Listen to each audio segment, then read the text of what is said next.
말씀 함께 나눠볼 텐데요. 찬양의 가사처럼 하나님을 만나면 끝난 것이다. 그 하나님을 만난 한 사람의 이야기를 나눠보려고 합니다. 우리는 때때로 세상의 물결 속에서 우리의 신앙을 지키기가 어려운 상황에 직면할 때가 있습니다. 주변 환경은 우리에게 타협을 요구하고 하나님의 말씀대로 살아가기보다는 세상의 방식에 순응하는 것이 더 쉽다고 말합니다. 실제로 쉬운 길로 또 쉬운 방법으로 우리를 유혹하고 인도하기도 합니다. 본문은 이러한 세상 속에서 흔들리지 않는 믿음과 굳건한 결단을 보여준 다니엘의 신앙과 정체성을 보여줍니다. 다니엘의 이러한 모습은 세상 속에서 뜻을 정하여 행동하는 믿음을 통해 자신의 정체성과 신앙을 지켜내는 모습은 일제강점기 암울한 현실 속에서 민족의 자주와 또 민족의 독립을 위해 민족의 순수성을 지키려 했던 우리 대한민국의 선열들의 모습을 닮아 있고 떠올리게 합니다. 지난 8월 15일 금요일은 80주년 광복절이었습니다. 다 아시죠? 단순히 쉬는 날이 아닙니다. 광복절은 국경일입니다. 국경일은 국가의 경사를 맞은 날로 국가적으로 역사적인 뜻깊은 날을 기념하기 위해서 법률로 정한 날입니다. 특별히 광복절은 빛의 회복, 즉 빼앗긴 국가의 주권을 되찾았다는 의미로 선조들이 자신들의 목숨을 걸고 대한 독립 만세를 외치며 우리 대한민족이 이 땅의 주인임을 재확인하는 날입니다. 잃어버렸던 나라의 주권을 되찾은 날이기 때문에 절대 잊어서도 안 되고 잊으면 안 되는 역사적인 날입니다. 오늘날 점점 희미해져가는 역사의식과 또 민족의식 앞에 다니엘이라는 이 한 소년이 보여준 선민이라는 민족의식과 또 하나님의 백성이라는 분명한 자기 정체성을 통해 그리스도인이 가져야 하는 핵심 가치를 보여준 다니엘의 믿음을 통해서 오늘 우리에게 말씀하시는 하나님의 음성을 듣기를 소망합니다. 다니엘서는 예언서입니다. 예언서는 하나님께서 남유다 우상 숭배를 더 이상 두고 보실 수 없어서 선지자들을 통해 말씀하시는 것을 기록한 책으로 하나님의 심판과 하나님의 회복이 반복적으로 기록되어 있는 말씀입니다. 주권을 빼앗긴 암흑의 시대, 바벨론 포로로 끌려갔던 신앙인으로서 자신의 정체성을 지키면서 하나님의 언약의 말씀을 붙잡았던 다니엘의 믿음을 통해서 승리할 수 있었던 비결 3가지를 함께 나눠보고자 합니다. 다니엘이 승리할 수 있었던 첫 번째 비결은 바로 세상과 타협하지 않는 거룩한 결단이었습니다. 다니엘은 1차 바벨론 포로로 끌려간 전쟁 포로입니다. 다니엘이 바벨론 포로로 끌려가게 되었을 때 나이를 학자들은 고대 페르시아의 관습에 따라서 약 14세에서 17세의 나이로 추정을 합니다. 이렇게 나이를 추정하는 이유는 뭐냐면 그리스 철학자 플라톤은 소년들의 교육이 14세에서 시작하여서 17세에 교육이 끝나는 시기라고 말하고 있는 것을 기록한 것으로 보아서 이 3년이라는 기간은 특별한 목적을 가지고 그 목적에 맞게 교육시키는 기간이라고 할 수 있겠습니다. 우리가 오늘 읽지는 않았지만 5절 말씀에 보면 왕이 지정하여 그들에게 왕의 음식과 그가 마시는 포도주에서 날마다 쓸 것을 주어 3년을 기르게 하였으니 3년 동안 특별한 목적을 가지고 이 포로에서 잡혀온 아이들을 어린 아이들 소년들을 교육시켰다는 것을 알 수 있습니다. 포로로 끌려온 소년들은 바벨론 왕립학교에서 약 3년 동안 특별 교육을 받으면서 바벨론 왕을 섬기는 교육과 훈련을 받게 됩니다. 이 소년들은 매일 왕이 먹는 음식과 포도주를 마시고 최고의 대우를 받습니다. 그러나 이러한 대우는 단순한 예우가 아닙니다. 바벨론의 우상 숭배 문화에 동화시키는 하나의 과정이라고 할 수 있겠습니다. 왜냐하면 왕이 먹는 음식은 바벨론의 주신이었던 마루득에게 드렸던 제사 음식으로 이 음식은 레위기에서 부정한 재료로 만들어진 음식일 확률이 큽니다. 이런 상황 가운데 다니엘은 세상과 타협하지 않는 거룩한 결단을 내립니다. 그것이 무엇이냐면 바로 뜻을 정하는 것입니다. 8절 말씀, 다니엘은 뜻을 정하여 왕의 음식과 그가 마시는 포도주로 자기를 더럽히지 아니하리라 하고 자기를 더럽히지 아니하도록 환관장에게 구하니. 아직 어린 다니엘이 바벨론 왕이 정한 음식들을 먹지 않겠다라고 뜻을 정하는 것은 곧 왕의 명령을 거절하는 것으로 죽음을 자초하는 일입니다. 왕이 내리는 식사는 바벨론 최고 신인 마루득에게 바쳐진 제물로 내기에서 만든 부정한 돼지고기, 이런 고기들이 있습니다. 또한 피를 제거하지 않은 채 날걸로 먹어야 되는 음식일 수 있습니다. 그렇기 때문에 다니엘이 이 왕이 내린 음식을 먹는다는 것은 간접적으로 우상숭배, 즉 바벨론의 주신인 마루득에게 경배하는 행위입니다. 또한 그 신을 섬기겠다는 무언의 표시이고 바벨론 문화에 동화되겠다는 외적인 표시였기 때문에 그렇습니다. 바벨론 왕이 포로로 끌려온 어린 소년들을 교육하며 음식을 먹게 하는 이유는 바로 이러한 행위들을 통해서 바벨론 국가의 관리가 되어서 친 바벨론 세력으로 동화시키려는 일종의 민족성을 말살시키려는 정책입니다. 일제 감정기 시대의 일본이 우리나라 백성들로 하여금 신사 참배하고 창씨 계명을 통해 식민지화하려고 했던 방법과 똑같은 것입니다. 우리가 읽지는 않았지만 18절 상반절에 보면은 다니엘과 세 친구의 이름을 바벨론식으로 바꿔버린 것을 알 수 있지요. 바벨론 왕도 정복한 나라들의 민족 정체성을 말살시키려는 정책의 일환으로 바벨론식 이름을 바꾸게 하였고 자신의 왕궁에서 살게 하면서 먹을 것을 공급하며 바벨론 인재로 교육시켰던 것입니다. 이런 상황 속에서 아직 어린 소년에 불과한 다니엘이 뜻을 정하여 자신을 더럽히지 않겠다라고 결단하였던 것입니다. 여기서 뜻을 정하다라는 말은 마음을 굳게 결심하다, 단호한 결단을 내리다, 이런 의미입니다. 그러니까 단순히 먹고 마시는 문제를 넘어서 다니엘이 가지고 있던 하나님의 백성이라는 이 선민이라는 언약 백성으로서 민족 의식과 하나님을 믿는 신앙을 지키겠다는 그 결단의 그 단호한 결심이었던 것이지요. 이러한 다니엘의 결단은 자칫 목숨을 잃게 될 수도 있는 위험한 결정입니다. 바벨론 왕이 정한 규정을 어긴다는 것은 왕의 명령을 거절하는 것으로 크나큰 처벌을 감당해야만 합니다.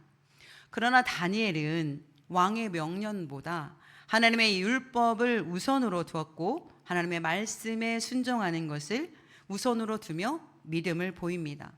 비록 자신이 포로로 잡혀와 있었지만 다니엘은 역사를 주관하시는 분이 하나님이심을 고백하고 있는 것입니다. 다니엘은 하나님께서 예레미야를 통해서 예언하셨던 70년이 되면 포로에서 돌아오게 하시겠다는 약속의 말씀을 믿고 있었기 때문에 그렇습니다. 다니엘서 9장 2절에 보면 곧 그 통치 원년에 나 다니엘이 책을 통해 여호와께서 말씀으로 선지자 예레미야에게 알려주신 그 연수를 깨달았나니 곧 예루살렘의 황폐함이 70년 만에 그치리라 하신 것이니라. 아멘. 그러니까 다니엘은 포로 생활 중에서도 하나님의 책 예언서를 가까이 하였고 하나님께서 이스라엘의 역사, 세계의 역사를 주관하고 계신다는 사실을 깨달았고 그 깨달음을 믿고 있었다는 말씀입니다. 그렇기 때문에 비록 포로로 끌려와 있는 상황이지만 자신이 하나님께서 행하실 일들을 기대하며 믿음으로 나아갈 때 하나님께서 반드시 역사를 주관하시는 하나님께서 자신을 그 공경에서 건져 주실 것이라는 믿음을 보이고 있는 것입니다. 이처럼 다니엘이 뜻을 정하자 하나님께서 역사에 개입하시기 시작합니다. 다니엘이 승리할 수 있는 두 번째 비결이 뭐냐면 순종을 통해 역사하시는 하나님의 은혜를 경험하였다는 것입니다. 다니엘은 바벨론 왕의 음식을 거절하는 데 그치지 않습니다. 단순히 거절만 한 것이 아니고 대신 한 가지 대안을 제시하는 지혜로움을 나타냅니다. 8절의 말씀 하반절에 보면 자신을 더럽히지 아니하도록 환관장에게 구하니, 다니엘은 자신의 몸을 더럽히지 않도록 결정한 이후에 뜻을 정한 후에 자신의 계획을 관철시키기 위해서 바벨론의 관리인 환관장을 찾아갑니다. 이 환관장은 소년들을 교육하는 책임자입니다. 다니엘이 환관장을 찾아가 왕의 진수성찬과 포도주를 먹고 마시는 대신 채식을 허락해 달라고 간청한 이 행동은 이것도 매우 위험한 일입니다. 그러나 환관장이라는 이 장애물을 다니엘은 뛰어넘기로 결심하는 것이죠. 장애물이 무엇입니까? 무엇을 하고자 할 때 우리 앞을 가로막는 것이 장애물이지요. 다니엘은 환관장이라는 장애물을 뛰어넘기 위해서 환관장 앞으로 나아가서 자신은 유대인이며 유일신 여호와 하나님을 섬기는 백성임을 아마 알렸을 것입니다. 더불어 자신들은 하나님의 선민으로서 종교적으로 반드시 지켜야 하는 종교적인 제사법이 있어서 바벨론 왕이 내린 고기와 포도주는 먹고 마실 수 없다라고 이야기했을 것입니다. 다니엘의 믿음의 마음에 생각하고 그치는 믿음이 아니라 결단하고 행동하는 믿음이라는 것을 보여줍니다. 다니엘의 이러한 요청은 매우 무모하고 위험스럽습니다. 왜냐하면 고대 근동에서의 전쟁은 나라와 나라가 싸울지라도 전쟁의 승패는 그 나라의 신에 있다고 믿었기 때문에 그렇습니다. 즉 이 말씀은 바벨론의 포로로 끌려와 있는 남유다 백성들이 믿는 하나님이 바벨론 신인 마르둑에게 져서 하나님은 패한 신으로 그들이 인식하고 있었기 때문에 그렇습니다. 그렇기 때문에 고대 근동에서 종교적인 문제는 매우 민감한 문제입니다. 바벨론 느부갓네살 왕의 신하인 환관장 입장에서 볼 때 이스라엘 하나님 여호와는 바벨론 자신이 섬기는 그 마르들에게 이미 패한 신이기 때문에 이러한 간청을 한다는 것은 바벨론 왕에 대한 반역이고 환관장 자신에게조차 관통되기 어려운 문제이기 때문에 그렇습니다. 그러나 다니엘은 결단합니다. 환관장이라는 장애물 앞에 주저앉아 포기하는 것이 아니라 신앙의 결단으로 자칫 목숨을 잃을 수 있는 위험과 어려움이 따라오는 상황 속에서 신앙의 행동을 통해 장애물을 향해 돌진하는 그 믿음의 모습을 보이고 있는 것입니다. 다니엘은 자신이 왕의 음식과 포도주를 먹지 않고 열흘 동안 채식을 먹을 테니 왕의 음식을 먹는 소년들과 자신의 친구와 비교해 줄 것을 요청합니다. 다니엘의 이야기를 들은 환관장 아스브나스는 교육을 담당한 책임자요 관리자로서 다니엘의 이야기를 듣고 두려워합니다. 10절의 말씀입니다. 환관장이 다니엘에게 이르되 내가 내 주 왕을 두려워하노라. 하반절에 보면 너희 때문에 내 머리가 왕 앞에서 위태롭게 되리라 이렇게 말씀하죠.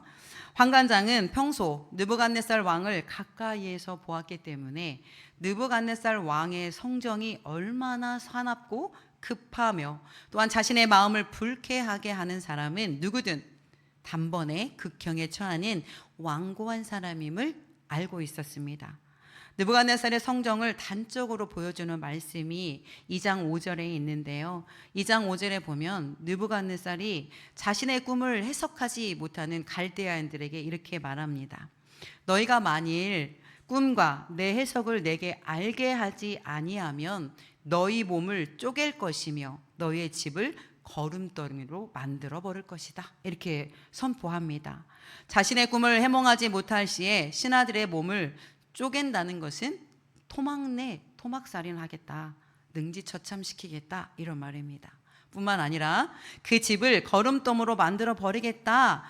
신하들의 가문까지 멸문지화를 만들어 버릴 뿐만 아니라 그 집터를 폐허로 만들어서 공공 오물 처리장, 즉 공공 화장실로 만들어 버리겠다는 아주 무서운 말을 하고 있는 것입니다.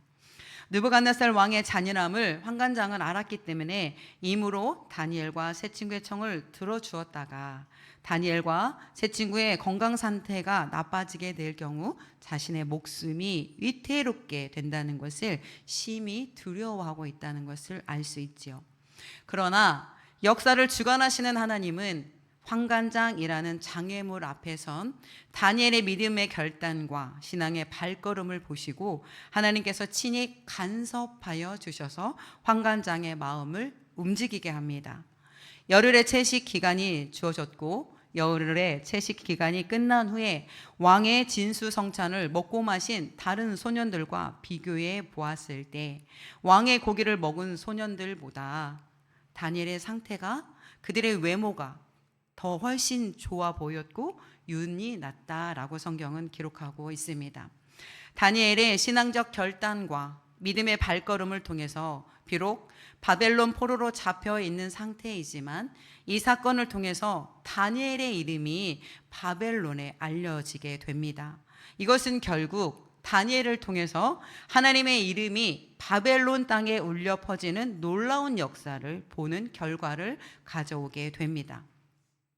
우리 앞에 찾아오는 인생의 장애물이 있습니다. 예수님을 믿는 신앙으로 장애물을 이겨보려, 건너보려 애를 써보지만 점점 거세지는 고난과 시험의 장애물이 너무 큰 태산 같아서 넘기 어려워 보일 때가 얼마나 많은지 모릅니다. 그러나 오늘 본문의 말씀을 통해서 다니엘을 통해 하나님께서 분명하게 우리에게 말씀해 주십니다. 하나님을 믿는 신앙으로, 믿음의 신앙으로 결단과 행동으로 뜻을 정하여 앞에 놓인 장애물을 향해 발걸음을 내디딜 때 하나님께서 하나님의 이름을 위하여 승리케 하여 주실 것이라는 약속의 말씀을 주시는 것입니다. 다니엘처럼 뜻을 정하고 장애물을 뛰어넘어 자신의 과거를 회복하며 회개하며 자복한 한 사람의 이야기를 나눠보고자 합니다. 일제강점기 시절 한국 교회에도 아픈 불행한 역사가 있었습니다. 일제는 신사참배를 강호하였고 가장 큰 교단이었던 우리 통합 측 교단인 1938년 신사참배를 찬성한다는 결의를 하고 결국 합법적으로 교회 안에서 신사를 세우고 가증한 우상 앞에 절하는 우상 숭배와 하나님을 예배하는 일을 겸했던 아픈 과거가 있습니다. 그때는 다 그랬어. 어쩔 수 없었어. 그러고 우리 믿음의 목사님, 선조 목사님들은 합리화했습니다. 그리고 신사참배하였던 우리 믿음의 선배들의 이름은 그렇게 조용히 역사 속으로 묻혀져 가는 것 같았습니다. 세월이 흘러 1992년 독일 베를린에서 열린 전 세계 미디어들이 실황 중계하는 생방송으로 실황 중계하는 템플턴상이 있습니다. 이 템플턴상 시상식에서 수상을 한 노인은 그 수상하는 그 전 세계로 지금 실황 중계되는 그곳에서 이렇게 참회의 고백을 합니다. 나는 죄인임을 고백합니다. 나는 신사참배를 하였습니다. 이런 죄인을 하나님이 사랑해 주시고 축복해 주셔서 한국 교회를 위해 일할 수 있도록 이 상을 주셨습니다. 수많은 전 세계 사람들이 지켜보는 가운데 자신이 한평생 간직해온 이 영혼의 깊은 상처와 짐을 털어놓으며 머리가 희끗한 노신사, 머리 숙인 목사님, 신사참배라는 우상숭배로 인해서 한평생 죄인으로 교단에 설 때마다 그 마음을 찌르는 그 아픔과 고통을 참아냈던 이 목사님은 자신이 가장 영광스러운 자리에 템플턴상을 수상하는 그 자리에서 전 세계인이 지켜보는 그 자리에서 가장 수치스러운 고백을 함으로 하나님 앞에 죄의 용서를 받는 모습은 감격 그 자체였습니다. 이 사람은 영락교회 원로 목사님이신 한경직 목사님의 고백입니다. 신앙의 결단은 바로 이런 것입니다. 우리 모두는 죄인이기 때문에 죄 지을 수 있고 고난이라는 장애물 앞에 넘어질 수 있습니다. 그러나 우리 앞에 놓여 있는 장애물을 이기는 비결은 하나님 말씀 앞에 순종하는 것이고 하나님 말씀 앞에 결단하는 것입니다. 하나님 말씀 앞에 순종하고 결단하는 자에게 오늘 본문의 말씀은 하나님께서 은혜를 베풀어 주신다고 분명하게 우리에게 가르쳐 주십니다. 우리 앞에 놓인 장애물이 있으십니까? 하나님 앞에 내려놓으십시오. 하나님은 분명하게 해결해 주시고 우리 안에 있는 죄악을 하나님 앞에 고백할 때 하나님께서 용서해 주실 것입니다. 다니엘이 승리할 수 있었던 세 번째 비결은 뭐냐면 하나님께 순종으로 나아갔더니 순종을 통해 주어지는 하나님의 지혜와 형통의 복을 받게 되었다는 사실입니다. 다니엘이 순종하였더니 하나님께서 은혜를 베풀기 시작하십니다. 육식을 한 다른 소년들보다 얼굴이 윤기가 나며 윤택하여 다른 소년들보다 더 좋아 보였다라고 성경은 기록하고 있습니다. 과학적으로 설명하기 어려운 기적적인 하나님의 역사입니다. 하나님께서는 다니엘을 통해 오늘 우리에게도 말씀하십니다. 순종하는 삶은 내가 친히 책임질 것이다. 느부갓네살 왕은 소년들을 불러서 그동안 3년 동안 교육한 것을 자신들의 제국에 얼마나 동화되었는지 시험해 봅니다. 그 시험에 다니엘과 세 친구들이 통과한 것은 물론이지요. 다니엘은 단순히 건강만 얻은 것이 아닙니다. 하나님께서는 그들에게 일반적인 지식은 물론 모든 서적을 깨닫게 하시는 지혜를 주셨습니다. 특별히 다니엘은 모든 환상과 꿈을 깨달아 아는 은사까지도 주셨습니다. 하나님께서는 하나님께 순종하는 자에게 세상 속에서 빛나도록 지혜와 총명을 주십니다. 사물과 현상을 뒤돌아 볼 수 있는 통찰력과 분별력 또한 주십니다. 다니엘의 지혜와 총명을 통해 하나님께서는 결국 영광을 받으십니다. 2장 27절에 보면 느부갓네살 왕이 이렇게 고백하는 것을 볼 수 있는데요. 너희의 하나님은 참으로 모든 신들의 신이시오 모든 왕의 주제시로다. 아멘. 다니엘의 믿음의 결단을 통해 세상 속에서 하나님은 바벨론이라는 그 나라에서 영광을 받으셨습니다. 그리고 다니엘의 믿음과 결단을 통해 세상 속에서 성도된 우리가 어떻게 믿음으로 살아가야 하는지를 가르쳐 주시는 본문의 말씀이 오늘 이 말씀이 되겠습니다. 사랑하는 성도 여러분, 세상의 유혹 앞에 타협하지 않고 뜻을 정하는 믿음의 용기가 우리에게 필요합니다. 우리가 결단하며 하나님께 순종할 때 하나님은 전혀 예상하지 못한 방법으로 우리를 붙들어 주실 것입니다. 우리가 어떤 상황에 있든지 하나님은 우리를 통해서 영광을 받으시고 또 영광을 나타내도록 우리 삶을 형통의 길로 인도하여 주실 것입니다. 이 시간 주신 말씀을 기억하면서 주는 완전합니다 라는 찬양을 함께 하나님께 올려드린 후에 우리 기도로 나아가도록 하겠습니다.